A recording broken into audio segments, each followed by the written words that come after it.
નમસ્કાર વિદ્યાર્થી મિત્રો, હું છું હેતવી પટેલ. રોયલ એકેડમીમાં આપનું સ્વાગત છે.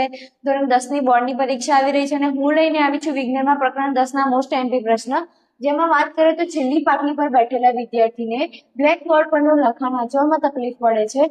આ બાળક કઈ ખામીથી પીડાતું હશે, તેનું નિવારણ કેવી રીતે થઈ શકે?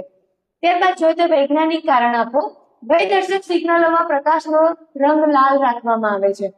ત્યારબાદ માનવીની સામાન્ય આંખ 25 સેમીથી નજીક રાખેલી વસ્તુઓને સ્પષ્ટ કેમ જોઈ શકાતી નથી? ત્યારબાદ જોઈએ તો કોઈ અંતરિક્ષ યાત્રીને આકાશ ભૂરાને બદલે કાળું કેમ દેખાય છે? ત્યારબાદ જોઈએ તો મોતિયો શું છે, તે કેવી રીતે દૂર કરી શકાય?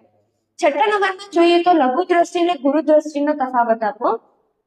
સાતમા નંબરમાં જોઈએ તો ગ્રહો કેમ ટમટમતા નથી, સમજાવો. આઠમા નંબરે જોઈએ તો આંખની સમાવેશ ક્ષમતાની વ્યાખ્યા આપો. ત્યારબાદ જોઈએ તો સિલિયરી સ્નાયુનું કાર્ય જણાવો. વિદ્યાર્થી મિત્રો, આવા જ આઈએમપી પ્રશ્નો મેળવવા માટે અમારી રોયલ એકેડમીની ઇન્સ્ટાગ્રામ આઈડીને ફોલો કરો.